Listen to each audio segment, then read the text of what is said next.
محمد وآل محمد. بسم الله الرحمن الرحيم.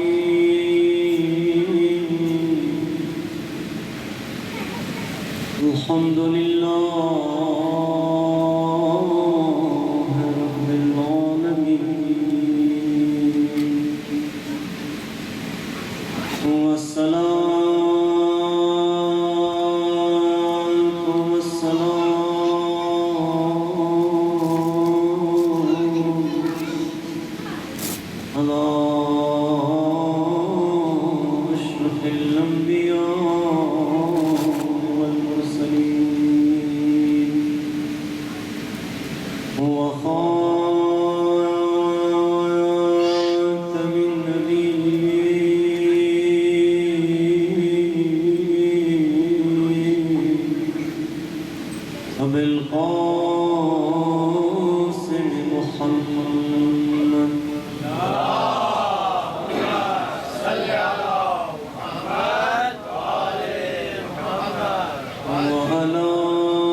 واجعلنا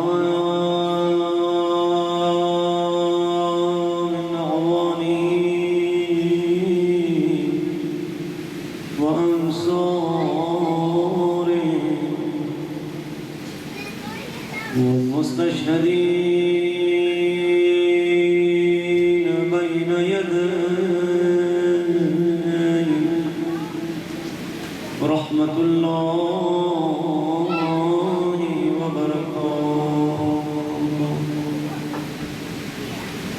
سبھی کے مولا امام زمان علیہ السلام کے ظہور سلسلے میں تعجیل سلسلے میں خدا جل جل ہمارے مولا کے ظہور میں تعجیل عنایت فرمائیں. ہاتھوں کو بلند کر کے روح قبلہ دعائے سرسلامتی امام زمان علیہ السلام. بسم اللہ الرحمن الرحیم. اللهم كن لوليك الحجة ابن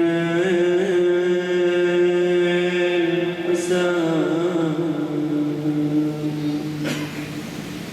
صلواتك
وتمتعوا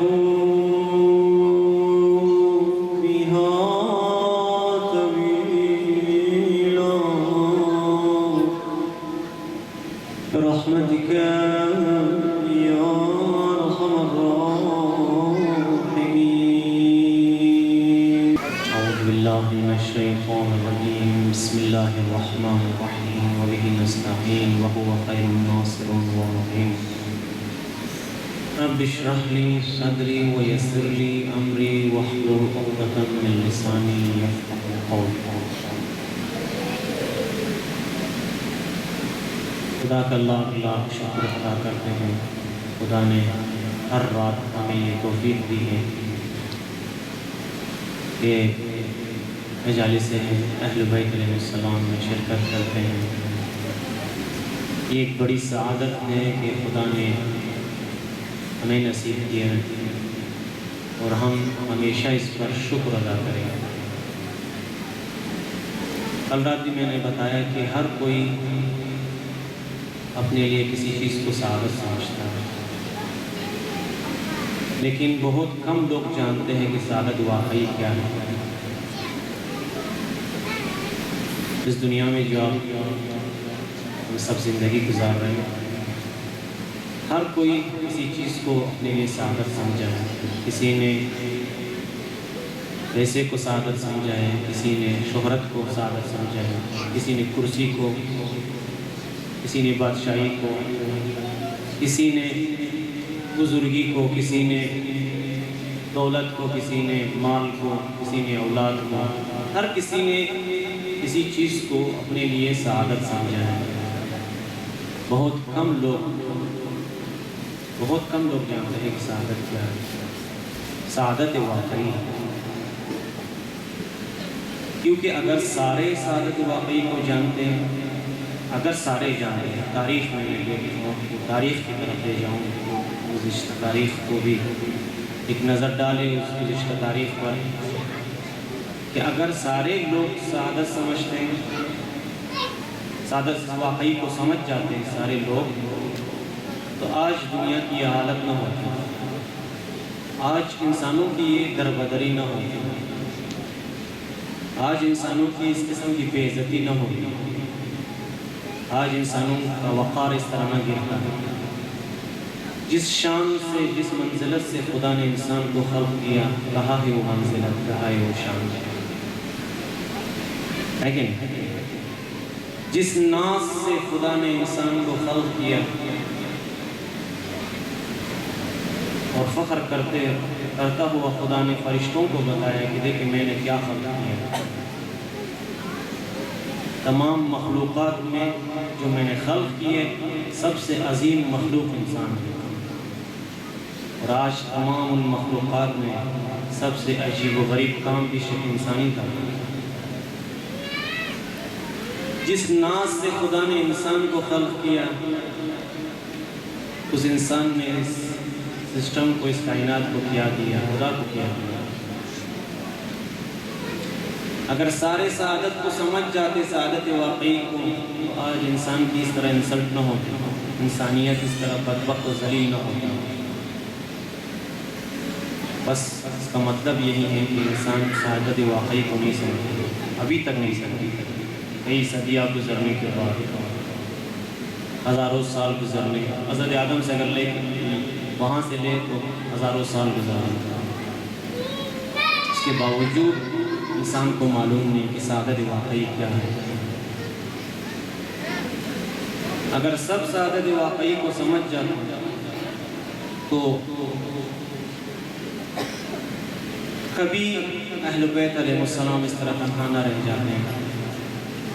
اگر سب سمجھ جاتے تو کہیں پھر اس طرح کربلا کا منظر پیش نہ آتا، لوگ حسین، اولاد حسین کو تنہا نہ چھوڑتے ہیں. اور اس وقت سے لے کر آج تک انسان اس طرح در بدر کی زندگی نہ گزارتے. یہ مقدمہ ہے ہمارے ہر رات کے موضوع کے عنوان سے، عبودیت و بندگی. بس ہم اسی نقطے پر آ کر واپس پہنچ جاتے ہیں. اس تمام چیزیں عبودیت میں ہے. سعادت عبودیت میں ہے، کمال عبودیت میں ہے، وقار عبودیت میں ہے، عزت عبودیت میں ہے، سربلندی عبودیت میں ہے، کردار عبودیت میں ہے، عظمت عبودیت میں ہے، یہ ساری بہترین صفات سب عبودیت میں ہے۔ اور اسی عبودیت کو انسانوں نے چھوڑ دیا، بندگان خدا نے اسی عبودیت کو چھوڑ دیا، اور تعجب بھی نہیں کرتا انسان، کبھی فکر میں بھی نہیں جاتا انسان کہ ہم کیا کر رہے ہیں۔ جس خدا نے ہمیں خلق کیا ہے اسی خدا کو ہم بلا دیتے ہیں، جس کے جو ہے ہر رات دن اور رات رزق کا دن ہوتا ہے، انہی کو ہم نے چھوڑ دیا۔ جس نے 9 مہینے ماں کی پیٹ میں جو ہے میری پرورش کی، اسی خدا کو میں نے چھوڑ دیا۔ جس نے 9 مہینے چکم مادر میں مجھے رزق دیا، اسی خدا کو میں بھول گیا، کیونکہ عبد نہیں ہوں میں۔ اگر میں عبد ہوتا تو مجھے شرم آ جاتا۔ بس عبد نہ ہونے کی دیکھیں، جب انسان عبد نہیں ہوتا تو آپ اس کو دیکھیں کہ جب انسان عبد نہیں ہوتا تو اس کی کتنی مصیبتیں ہوتی، آپ اپنے سامنے دیکھ رہے ہیں۔ عبد عبودیت کا حق ادا نہ کرنے کی وجہ سے آج انسانیت ذلیل ترین درجے پر پہنچ چکا ہے، ذلیل ترین درجے پر اپنے آپ کو پہنچائے، کیونکہ سارے انسان کوشش کرتے کہ بندگی سے فرار کرے، حاضر ہے کہ اپنے جیسے انسان کا بندہ بنے، لیکن حاضر نہیں کہ خدا کا بندہ بنے، ہے کہ نہیں؟ ہم حاضر ہیں کسی اور کا بندہ بنے، لیکن حاضر نہیں ہے کہ خدا کا بندہ بنے۔ جس نے خلق کی اس کی بندگی کو ننگ و عار محسوس کرتے ہیں ہم لوگ، جس نے خلق کیا ہے اسی کی بندگی کو ہم لوگ ننگ و عار محسوس کرتے ہیں، اور جو مجھ جیسا خود ایک اور انسان ہے اس کی بندگی کو میں فخر محسوس کرتا ہوں۔ بات کہاں پر ہے؟ ہم کیوں دربدر ہیں؟ سارے انسان دربدر کیوں ہیں؟ کیوں آخر میں انسان مجبور ہو جائیں گے کہ ہے نا، تاریخ میں ہے کہ انشاءاللہ جب ظہور مولا کا ظہور ہوگا انشاءاللہ تو یہ انسان، سارے انسان اس سسٹم ہی کنورٹ ہو جائے گا۔ اب جو نقشہ ابھی کا بنا ہوا ہے، جب مولا ظہور فرمائیں گے تو یہ نقشہ بالکل الٹ جائے گا، کیونکہ یہ خدا کا وعدہ ہے، وَمَكَرُوا وَمَكَرَ اللَّهُ وَاللَّهُ خَيْرُ الْمَاكِرِينَ۔ تو بھی نقشہ بنا، میں بھی نقشہ بناؤں گا، لیکن میں بہترین نقشہ بنانے والا۔ تو بھی بنا نقشہ۔ ہم ڈر رہے ہیں نا، ہم کہہ رہے یار آخر میں کیا ہوگا، لیکن جب خدا نقشہ جو ہے پلٹ دے گا تو پھر نقشہ کہیں کچھ اور ہوگا۔ جس طرح آج ہم دیکھ رہے ہیں اس طرح نہیں ہوگا، اس کے بالکل برعکس ہوگا۔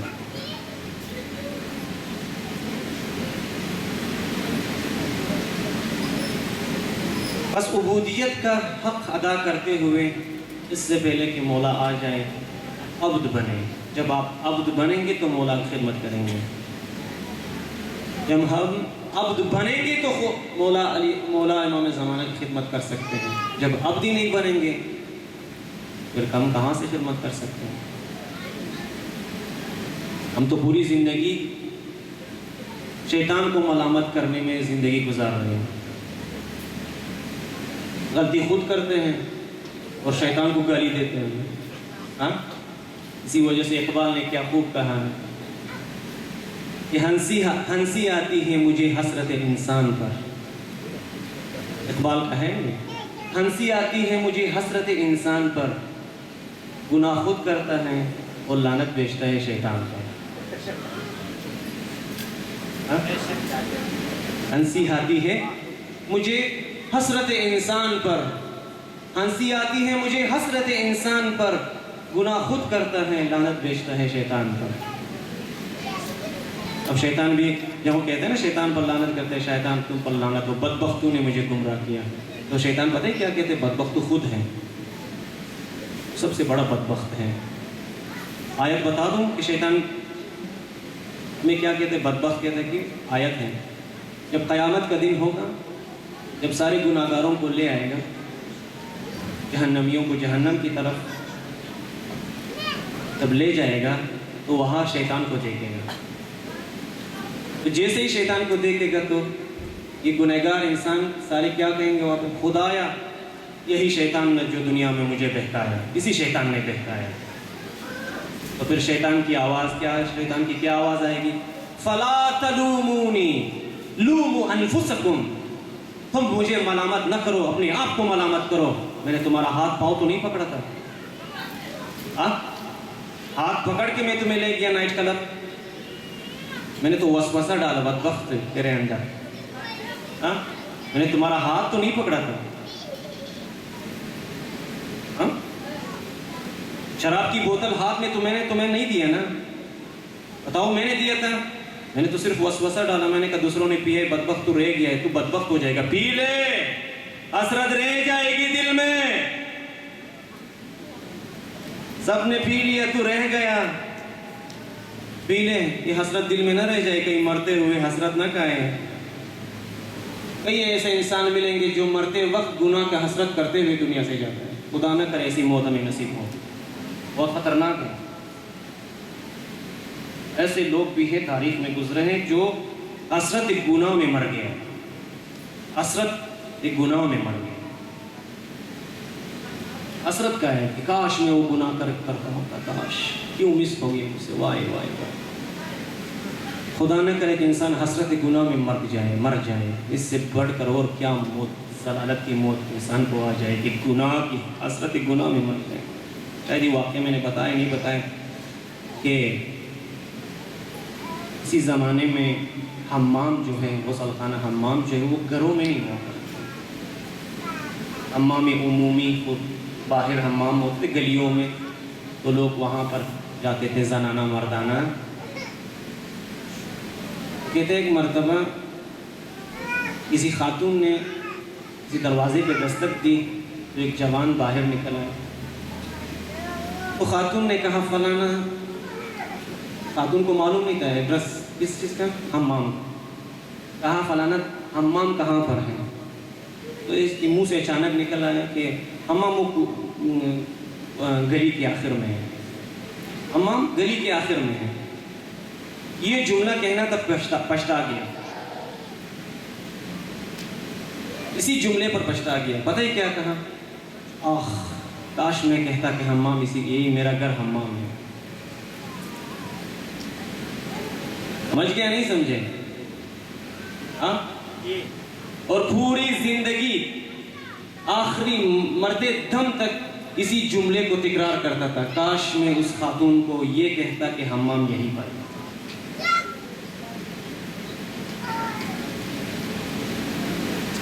کیا سمجھتے کہ عاقبت بخیر اتنا آسان کام ہے؟ ہم لوگ دعا نہیں کرتے خدایا ہماری عاقبت بخیر فرما؟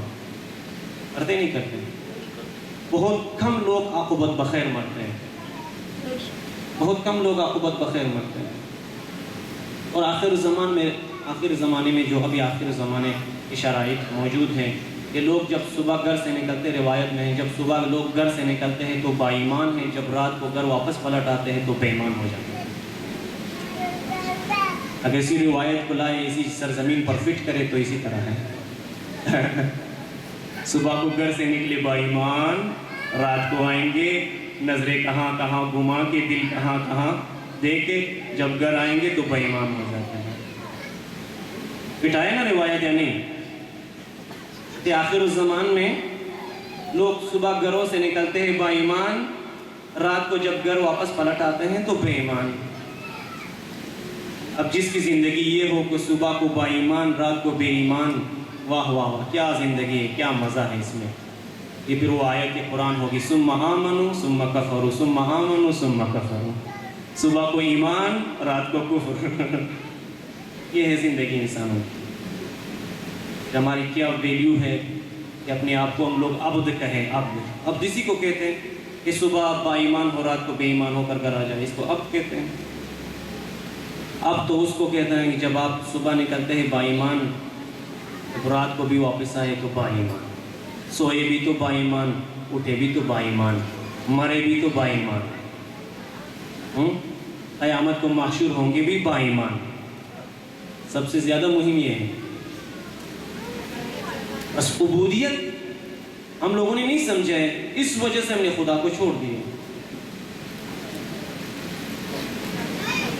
اگر ہم سمجھ جاتے تو کب سے ہم خدا کا حق ادا کرتے ہیں. خیر حق ادا کرنا تو اتنا آسان بھی نہیں، کوئی دعویٰ بھی نہیں کر سکتے سوائے اپنی حد تک. وہ مولا امیر المومنین علیہ الصلوۃ والسلام رسول خدا اہل بیت علیہ السلام صلی علی محمد و آل محمد. عبودیت کا حق اتنا آسان نہیں ہے کہ کوئی ادا کرے. انسان ایک ماں کی حق کو ادا نہیں کر سکتا تو خدا کی حق کا ادا کر سکتے ہیں. اگر کوئی دعویٰ کرے کہ میں اپنی ماں کا حق ادا کر سکتا ہوں، جھوٹ بولتے ہیں، جھوٹ ہے، ادا نہیں ہو سکتا. اور 9 مہینے جو اپنی شکم میں ماں نے رکھے ہیں تو اس کا حق ادا نہیں کر سکتا. ہاں جو تمہیں جوانی میں پہنچایا ہے تو پھر تو کہاں سے کہہ سکتے کہ تو میں نے حق ادا کر سکتا ہوں. حق ادا نہیں کر سکتا. کوئی ایک ماں کی جو ایک والدہ کی کوئی حق ادا نہیں کر سکتا تو پھر جس خدا نے اس والدہ کو خلق کیا ہے تو پھر اس خدا کا حق کون ادا کر سکتا ہے؟ صحیح کہ نہیں؟ کہ جس خدا نے اس ماں کو خلق کیا ہے تو اس مخلوق کا حق ادا نہیں کر سکتا تو پھر اس خالق کا کس طرح تو حق ادا کر سکتا ہے؟ جیسے کہ ایک مرتبہ کسی نے مولا کائنات سے سوال کیا، مولا سے کہا کہ خدا کہاں پر ہے، مجھے خدا دکھائے. خدا کہاں پر ہے، مجھے خدا دکھائے. تو امیر المومنین علی ابن ابی طالب علیہ السلام نے کیا فرمایا؟ صلی محمد. دوستی آگے آ جائیں، مجھے پتہ نہیں کہ آپ آگے آنے سے کیوں ڈرتے ہیں. آگے آئیں. محمد والے محمد صلوات. وہ پیچھے والے بھی آگے آئیں، مشتاق آگے آ جائیں. لے محمد نعرہ حیدری. محمد والے محمد صلوات. صلی اللہ محمد والے محمد وعجل فرجہ. مولا علی سے سوال کیا کہ مولا خدا مجھے دکھائے، کہاں ہے خدا، مجھے خدا دکھا دے. اب سوال بھی کس سے کیا ہے یار؟ وہ بھی علی سے سوال. مولا سے سوال کیا کہ مجھے خدا دکھائے، کہاں پر ہے خدا؟ تو کہا خدا دیکھنا ہے تمہیں، آ جائے. تو خدا کے بارے میں کہہ رہے ہیں ادھر سورج کی طرف دیکھ. جب دیکھا تو واپس آنکھیں نیچے کیا. کہاں کیوں نہیں دیکھ رہے ہیں؟ کہاں نہیں ہو سکتی، بہت تیز دھوپ ہے. کہاں عجب، جب تو خدا کی ایک مخلوق کو دیکھ نہیں سکے تو پھر کہاں خدا کو دیکھ سکے. نعرہ حیدری. صلوات پڑھیں محمد والے محمد پر.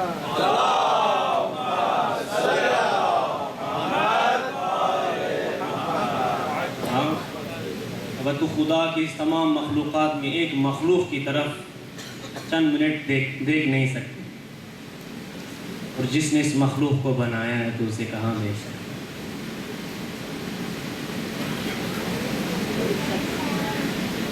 ہم اگر عبادت بھی کرتے تو لالچوں میں عبادت کرتے ہیں، سوداگری والی عبادت میں. بہشت نہیں جائیں، جنت کی لالچ میں بھی ہم لوگ عبادت کرتے ہیں. آج اگر جناب جبرائیل علیہ السلام کی آواز آ جائے، ایھا الناس، جی جناب جبرائیل پیغام لے کر آئے، بڑی مدت ہے آپ پیغام نہیں لائے، پھر ہم اپنے آپ کو پیغمبر بھی سمجھنا شروع کریں گے. ایھا الناس آوازیں جب آئے گی نا کانوں میں، میں جبرائیل ہوں، خدا کا فرشتہ، امین وحی، جو رسول خدا پر وہی لے کر آتا تھا. آج جناب جبرائیل، آپ جبرائیل ہیں؟ اچھا بتائیں جلدی سے کیا سنانا چاہتے ہیں؟ خدا کی طرف سے یہ پیغام ہے کہ میں اپنے بندوں سے سارے حکم و تکالیف ہٹا دیا ہے. جو نماز پڑھے تو بندگی ادا کی ہے، اگر نماز بھی نہ پڑھے تو جہنم میں نہیں جائیں گے. تو ہم کہیں گے جناب جبرائیل بہت دیر سے ہے، کاش صدیوں پہلے آ جاتے.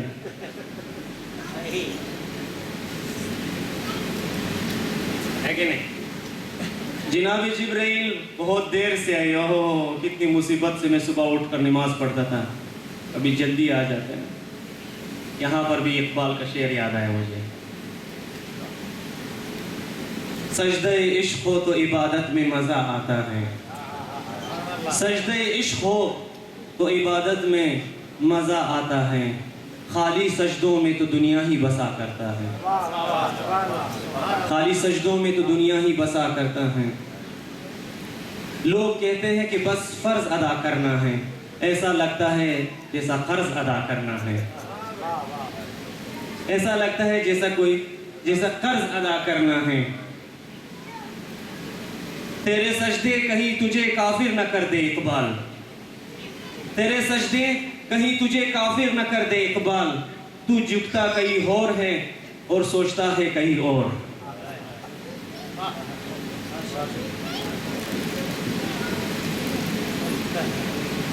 یہ ہماری عبادت کا حال ہے، کر بدر پاک برسر عبادت۔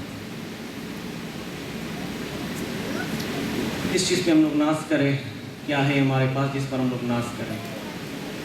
اگر اپنی عبادتوں کی طرف دیکھیں تو ہمیں خود پتہ چلتے کہ قبول نہیں ہوا۔ جس سچویشن میں ہم لوگ نماز پڑھتے ہیں، جس حالت میں ہم لوگ نماز پڑھتے ہیں، جس بے حالی سے، جس سستی سے ہم لوگ فرض ادا کرتے ہیں، تو اقبال نے بھی بہترین اشارہ کیا ہے نا، ایسا لگتا ہے جیسے کوئی قرض ادا کرنا ہے۔ فرض ادا نہیں کر رہے، قرض ادا کر رہے ہیں۔ تیرے سجدے تجھے کہیں کافر نہ کر دے اقبال، تو جھکتا کہیں اور ہے اور سوچتا ہے کہیں اور۔ اسی نماز، جس نمازوں کو ہم ادا کرتے ہیں اس کی طرف دیکھے تو ہمیں خود برا لگتا ہے، کیا نماز پڑھی سستی سے، بے توجہی سے، آخر میں پتہ بھی نہیں چلتا کہ 2 رکعت پڑھی 3 رکعت، ٹھیک ہے خدا قبول کرے، اسی کو بھی پڑھ لیا میں نے، بس قبول کرے۔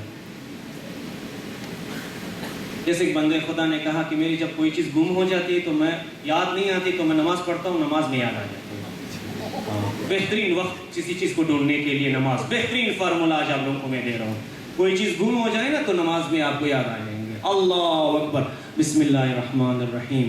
ہاں گاڑی کی چابی میں نے کہا رکھی، بسم اللہ الرحمن الرحیم جب میں نے اسٹارٹ کیا، پھر بند کیا تھا، بسم اللہ اہدنا الصراط المستقیم، گھر میں آیا صراط الذین انعمت علیہم غیر المغضوب علیہم، صوفے پہ بیٹھا مغضوب علیہم، کچن میں گیا پتہ نہیں جیب میں ہاتھ ڈالا نہیں تھا، غیر المغضوب علیہم صراط المستقیم صراط الذین انعمت علیہم غیر المغضوب علیہم ولا الضالین ولا الضالین۔ ہاں سرانے ٹی وی کے پاس رکھا ہے، ولا الضالین، یاد آ جاتے ہیں ہمیں سب۔ کسی چیز کو ہم گم کرتے ہیں تو نماز میں ڈھونڈتے ہیں۔ یہ ہماری عبادت کا حال ہے، اس میں کیا مزہ ہے خدا شاہی۔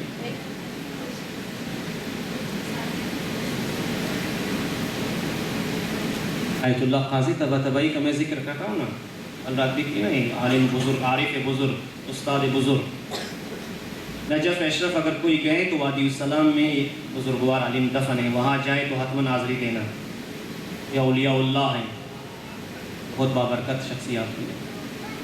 استاد عرفان علامہ طباطبائی صاحب تفسیر المیزان، استاد آیت اللہ عظمہ بہجت، عارف بزرگ، ان کا قول ہے، اس طرح یوں فرماتے ہیں کہ اگر کوئی اپنے نماز واجب کو اول وقت میں پڑھے، اگر کسی منزلت پر نہ پہنچے تو میرے منہ پر تھوکے، اعوذ باللہ۔ بڑا دعویٰ کیا ہے یا نہیں؟ سمجھ گئے یا نہیں کہ اگر کوئی اپنی نمازوں کو اول وقت میں پڑھے اور کسی مقام پر، کسی منزلت پر نہ پہنچے تو میرے منہ پر تھوکے۔ گارنٹی دی ہے نا، گارنٹی تو ہر کوئی دے سکتے ہیں، گارنٹی دے سکتے ہیں، ہم دے سکتے ہیں ہاں، لیکن آغا صاحب نے دی ہے، ان میں اور ہم میں کیا فرق ہے؟ وہ دے سکتے ہیں، ہم نہیں دے سکتے ہیں۔ ہم اپنی نماز کی گارنٹی نہیں دے سکتے، دوسروں کی کیا آگاہ سے دیں گے؟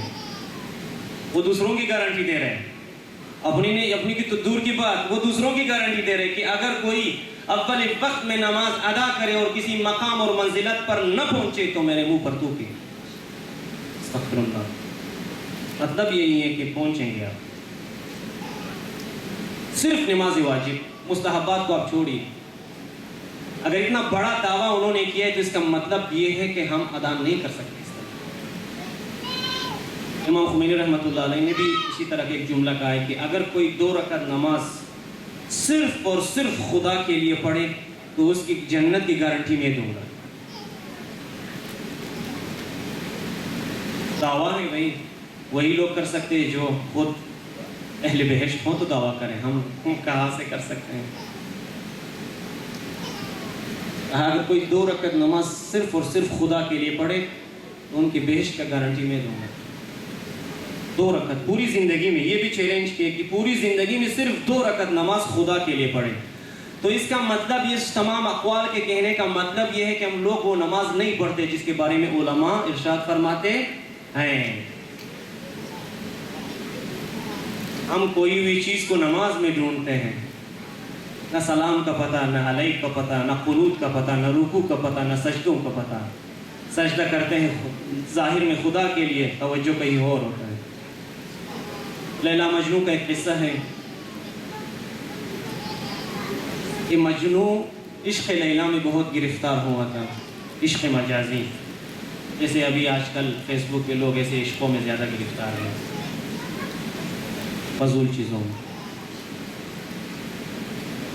لیلا جو ہے, مجنوں جو ہے عشق لیلا میں گرفتار تھا اور لیلا کے پیچھے وہ لیلا کو ڈھونڈ رہا تھا کہ لیلا کہاں پر ہے. ایک شخص وہاں نماز پڑھ رہا تھا جس راستے سے لیلا مجنوں بار بار گزر رہا تھا, اسی راستے میں کوئی شخص نماز پڑھ رہا تھا. تو کئی مرتبہ گزرنے کی وجہ سے آخر جب اس نے نماز ختم کی تو مجنوں سے کہا ہے پاک ادھر آ. ارے کیا ہوا؟ کیا تو ادھر سے گزر رہا ہے؟ تو میں نے نماز ہی خراب کر دی میرے. کہاں کیا کہا آپ نے؟ کہا آپ اتنی مرتبہ یہاں سے گزرے, میری نماز ہی آپ نے خراب کر دی, بالکل توجہ خشوع ہٹا دیا. اچھا, کہا کہ فلانا آپ کس کے لیے نماز پڑھ رہے تھے؟ آپ کہاں کس کے لیے نماز پڑھ رہے تھے؟ کہتے خدا کے لیے. عجب, کہتے تو عجب بندے خدا ہے. میں ایک لیلا کے لیے یہاں سے جب گزرا تو مجھے پتہ بھی نہیں چلا کہ یہاں کوئی نماز پڑھ رہا ہے. نہیں, میں عشق لیلا میں اتنا ڈوبتا کہ میں نے اطراف میں دیکھا ہی نہیں کہ کون نماز پڑھتے کہ نہیں. تو دعویٰ کرتا ہے بندگی خدا کا, تو اور تو نماز میں مجھے دیکھا ہے کہ میں کتنی مرتبہ رون لگا ہے.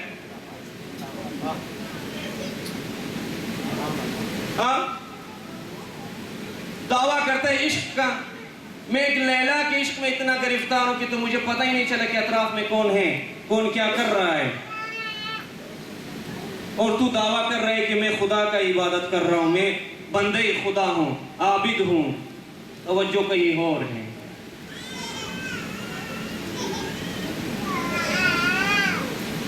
روایت کے مطابق کہ اگر نماز قبول ہو تو ساری عبادات قبول, نماز قبول نہ ہو تو ساری عبادات بیکار.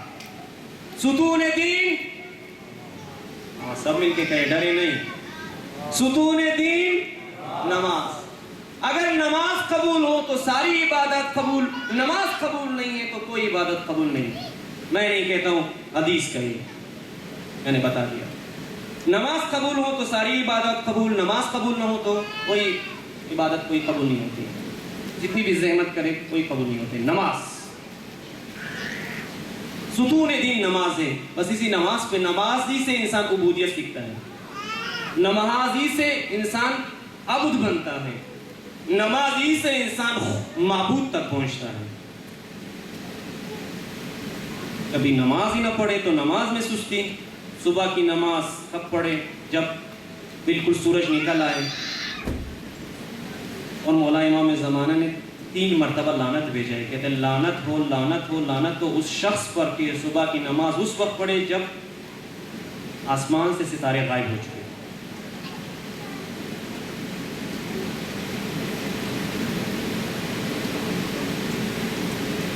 اب اگر خدا نے توفیق دی ہے کہ اس 30 ایام میں ہم لوگ صبح کو خوف کی وجہ سے بھی اٹھتے ہیں کہ کہیں پورا دن بھوکا نہ رہے, پیاسا نہ رہے, بیچارہ غریب ہے, کوئی پیاسا نہ رہے, کوئی بھوکا نہ رہے, خوف سے بھی اٹھتے ہیں, واللہ مست نیند سے اٹھتے ہیں. بچ اللہ سحری 10 منٹ, یا اللہ بھاگ دوڑ شروع, کوئی چیز جو بھی آئے منہ میں ڈالے, بسم اللہ, اوپر سے 5 گلاس پانی بھی, کہیں پورا دن تشنگی نہ ہو, روزے کا فلسفہ ہی ختم کیا تم لوگوں نے. صلوات.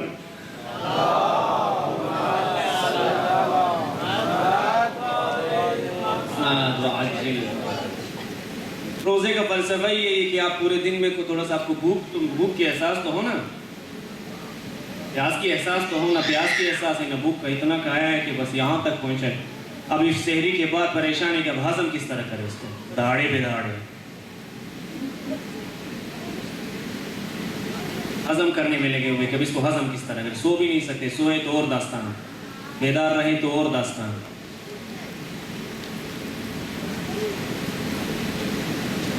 احساس تشنگی تو ہو نا کچھ دن میں.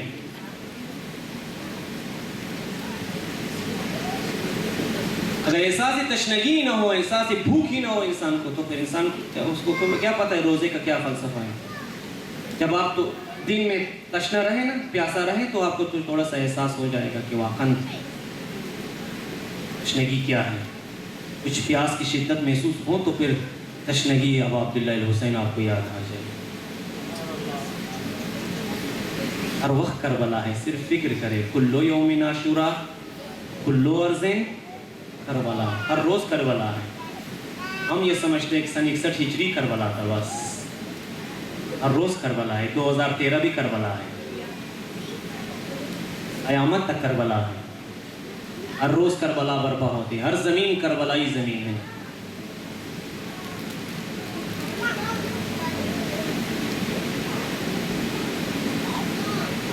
احساس پیدا کرے اپنے اندر, عبودیت کا احساس. تشنگی ہو تھوڑا سا آپ کو تو پتہ چلے کہ آج میں نے روزہ رکھا ہے, مجھے احساس تشنگی ہو رہا ہے. تھوڑا سا تشنگی اب عبداللہ الحسین اور ان کے اولاد کی تشنگی کو یاد کریں. شاید تھوڑا سا آپ کو احساس ہو کہ کربلا میں کیا گزرا. جب بھوک لگے تو تمہیں کچھ یاد آ جائے گا کہ پاکستان, ہندوستان اور دوسرے ایسے غریب ممالک میں کتنے آج روزہ دار ہیں لیکن گھر میں افطاری نہیں ہے. تم نعمتوں میں گزار رہے ہو زندگی, اتنے پکاتے ہو کہ باہر پھینک دیتے ہو, اتنی روٹیاں اضافی لے کر آ جاتے ہو کہ اسراف کرتے ہو. میں نے اپنی آنکھوں سے دیکھا ہے لوگ روٹی کو, پاکستان ہندوستان میں یہ ہے جو روٹی کی خاص وہ عزت ہے ہمارے ہاں کہ اس کو چومتے ہیں ہم لوگ فخر سے کہ روٹی ہے. یہاں تو اس کی عزت و وقار بھی ختم ہوگی. فل تھرڈ کلاس. جس ربش بن میں کچرا ڈالتے اسی میں روٹی کو بھی ڈالتے. ہمارے ہاں توہین سمجھا جاتا ہے کہ نہیں. ہم جب روڈ پہ کسی روٹی کے کسی ٹکڑے کو دیکھتے ہیں تو اٹھا کے چومتے ہیں. نہیں کرتے یہ کام, کرتے ہیں نا. اب یہاں سے وہ رواج بھی ختم ہو گیا. جو پاکستانی ہے وہ پاکستانی بھی نہیں ہوا, جو افغانستان سے ہے وہ افغانستانی بھی نہیں ہوا. اگر کوئی اس طرح کرے, اس طرح کی کرے, اس کو میں کہہ رہا ہوں. جو کرتے تو وہ تو ہیں, اب جو نہیں کرتے تو وہ بے احترامی کر رہے ہیں نا. جس ربش بن میں کچرا ڈالتے ہیں, گند ڈالتے ہیں, اسی میں جو ہے ہم اضافی روٹی کو بھی ڈالتے ہیں. اب کہے کہ نہ ڈالے, کہتے ہیں یہاں تو سکا روٹی والے نہیں ہیں کہ وہ آ کر لے جائیں. وہاں تو گلیوں میں آواز دیتے سکا روٹی ہی, ٹیم ڈبے والے, فلان والے. یہاں تک تو ٹیم ڈبے والے میں کوئی روٹی خریدنے والے تو کہتے ہیں آغا صاحب ہم نے کیا کرنا ہے, اس کو کچرے میں ڈالے کہ صحیح ختم.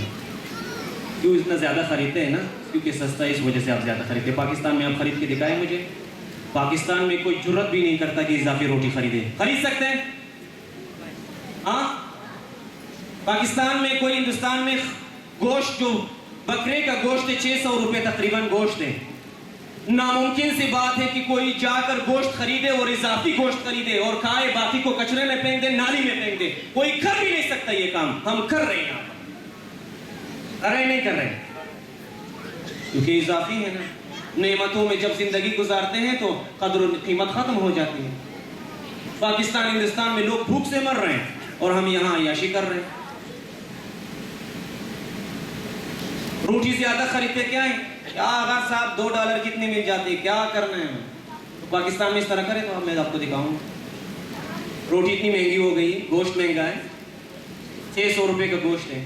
خدا کی قسم کوئی غریب جس کی تنخواہ جو ہے 7,000 8,000 10,000 روپے سے زیادہ نہ ہو, اس 600 روپے کا گوشت کہاں اس ماہ مبارک میں خرید سکتا ہے. خرید سکتا ہے. پھر اس کو بھی اضافی خریدے, پھر وہ بھی کھائے, پھر اس کے بچے ہوئے کو نالی میں پھینک دے. ہم پھینکتے ہیں, یہ کام کرتے ہیں, کرتے نہیں کرتے, ہم اسراف کر رہے ہیں. فراوانی نعمت کو دیکھ کر ہم نے کفران نعمت کر رہے ہیں، اور خدا کو یہ پسند نہیں ہے کفران نعمت۔ اس کا مطلب ہرگز یہ نہیں کہ آپ نعمت میں رہ کر فراوانی نعمت کو آپ ضائع کریں۔ یہاں لوڈ شیڈنگ نہیں ہوتی ہے تو اس کا مطلب یہ نہیں کہ آپ لائٹ اسی طرح اضافی خرچ کریں۔ کہتے کیا بات ہے، بس اضافی خرچ کرو، نہیں کرو اضافی خرچ، جب ضرورت ہی نہیں تو بجھا دے لائٹ۔ پاکستان میں لوگ 16 گھنٹے سے لائٹ لوڈ شیڈنگ میں، اس گرمی میں، اس دھوپ میں روزہ دار لوگ جو ہے مر رہے گرمی سے، اور ہم یہاں لائٹوں میں گزار رہے۔ خوف ہمیں وہ نہیں، فراوانی، بس عبودیت کا حق ادا نہیں ہو رہے۔ موضوعی سخن عبودیت ہے،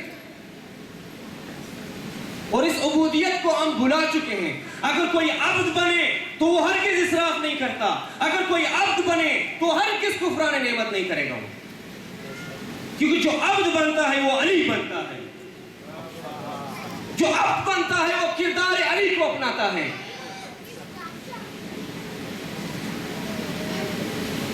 علی ابن ابی طالب پوری زندگی جو کی روٹی پہ گزارا کیا ہوں۔ جب علی سے پوچھا گیا مولا آپ کیوں، گوشت آپ پر حرام ہے؟ کہا نہیں، یہ دوسری نعمتیں خدا نے خلق اسی کی وجہ سے کیا۔ علی اگر آپ نہ کہیں تو کون کہے گا اس نعمتوں کو؟ ساری نعمتیں تو خدا نے آپ ہی کی صدقے میں دی ہے ہمیں۔ ہم ساری نعمتیں جو اس دنیا میں کھا رہے ہیں مولا ہے آپ ہی کی صدقے میں خدا نے ہمیں دی ہیں، اور آپ خود نہیں کھا رہے اس میں سے۔ پوری زندگی جو کی روٹی اور پانی پہ گزارا کیا، تو کیا میرے مولا کیا ارشاد فرمائیں گے پھر انشاءاللہ؟ ہاں پھر ارشاد فرمائیں گے میرے مولا کہ میں کس طرح جو کی روٹی سے کچھ اور کھا لوں، جبکہ میں ایک ایسے معاشرے میں زندگی گزار رہا ہوں کہ جس کے اکثر لوگ غریب ہیں۔ کہیں ایسا نہ ہو کہ گھر میں علی کوئی بہترین چیز کھائے اور کوفے میں یا مدینے میں کہیں کوئی بھوکا رات کو سو جائے۔ پھر قیامت کے دن جب اس بھوکے کو لائے گا اور علی کو لائے گا تو پھر علی کی عدالت کا کیا ہوگا؟ علی تو اس شخص کا نام ہے، اس عدالت کا نام ہے کہ کہا اگر مجھ علی سے کوئی کہے کہ چونٹی کے منہ سے ایک دانہ لے لو میں اس کو بھی گوارا نہیں کرتا۔ چونٹی کے منہ سے ایک دانہ لے لو میں علی یہ بھی گوارا نہیں کرتا، مجھ سے نہیں ہو سکتا کہ میں چونٹی کے منہ سے ایک دانہ ان کے منہ سے لے لوں۔ قیامت کے دن میں کس طرح اس غریب کے ساتھ رخ درخ ہوں کہ اے علی تو رات کو بہترین کھانا کھا کے سویا کرتے تھے جبکہ ہم یتیم کوفہ بھوکا سویا کرتے تھے، مجھ سے نہیں ہو سکتا۔ اور آج ابھی تک ہم نے کتنی افطاری پاکستان ہندوستان بھیجے اپنے مومنین کے لیے؟ اگر ہم $100 کی بھی نیت کریں تو ہمارے اسی $100 سے چند گھر کے ایک بہترین افطاری تو ہوں گے یا نہیں ہوں گے؟ ہمارے رشتہ داروں میں کتنے غریب ہیں، ہمارے محلے والوں میں کتنے غریب ہیں، بھیج ایک $100 $200 کی افطاری بھیج دیں۔ زیادہ طاقت رکھتے ہیں تو زیادہ بھیجیں۔ آپ یہاں جی بھر کے کھاتے ہیں، شوق سے کھاتے ہیں، کولز میں جاتے ہیں تو پسند کی چیزیں لیتے ہیں۔ کبھی اس فکر میں رہیں کہ ہمارے ہندوستان اور پاکستان میں ایسے لوگ ہیں جو اصلاً بازار کا منہ بھی نہیں دیکھتے ماہ مبارک میں، اسی غربت میں زندگی گزارتے ہیں بیچارے۔ ان کا بھی روزہ ہے، کیا میں ان سے افضل ہوں؟ کیا میں ان سے بڑھ کر ہوں؟ کیا میں ان سے بڑھ کر عبد ہوں؟ تو یہاں میں پیٹ بھر کر کھاتا ہوں، اتنا بھی مجھے احساس نہیں ہوتا کہ ہمارے پاکستان ہندوستان میں کتنے ایسے لوگ ہیں جو پتہ نہیں افطاری بھی کس طرح کیا ہو، ان کے گھر میں افطاری تھا بھی کہ نہیں۔ آج کتنے شہداء کے گھروں میں افطاری پہنچا بھی یا نہیں، کتنے یتیموں کے گھروں میں افطاری پہنچا بھی کہ نہیں۔ اگر یہ احساس میرے اندر نہ ہو تو میں عبد نہیں ہوں۔ شرم آنی چاہیے کہ میں اپنے آپ کو عبد کہوں، اس کو عبودیت نہیں کہتے۔ عبودیت اسی میں ہے کہ آپ کا دل جلے، آپ کا دل ٹوٹ جائے، غم کرے جس طرح کا غم علی کے دل میں تھا، مجھ سے برداشت نہیں ہوتا۔ ایک مرتبہ میرے مولا بازار سے گزر رہے تھے، خوب غور سے سنیں، مولا کے صدقے میں ہو رہی ہے مجلس، نظر کرم علی ابن ابی طالب ہے اس مجلس پر انشاءاللہ۔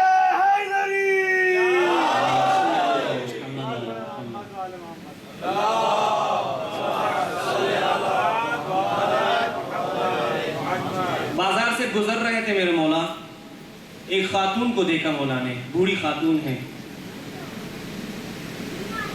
اس کے ہاتھ میں ایک مشکیزہ ہے، اٹھا نہیں سکتی، بوڑھی خاتون ہے، اٹھانا مشکل ہے۔ میرے مولا نے دیکھا، قریب آئی تو سلام کیا، کہا بہن ہو سکتا ہے کہ مجھے یہ مشکیزہ دیتے میں اٹھاؤں گا آپ کے گھر تک پہنچاؤں گا. وہ مولا کو تو نہیں جان سکتا تو کہا ہاں اٹھائیے. مولا نے اٹھائے. راستے میں مولا نے اس کے ساتھ بات کی. کہا کہ آپ کے گھر میں کوئی مرد نہیں ہے, شوہر نہیں ہے آپ کا؟ کہا کہ شوہر تھا میرا, مولا کے علی علیہ السلام کے ساتھ کسی جنگ میں شہید ہوا. جب یہ جملہ کہا تو مولا کے لیے اور بھی سخت, شہید ایوہ شہید.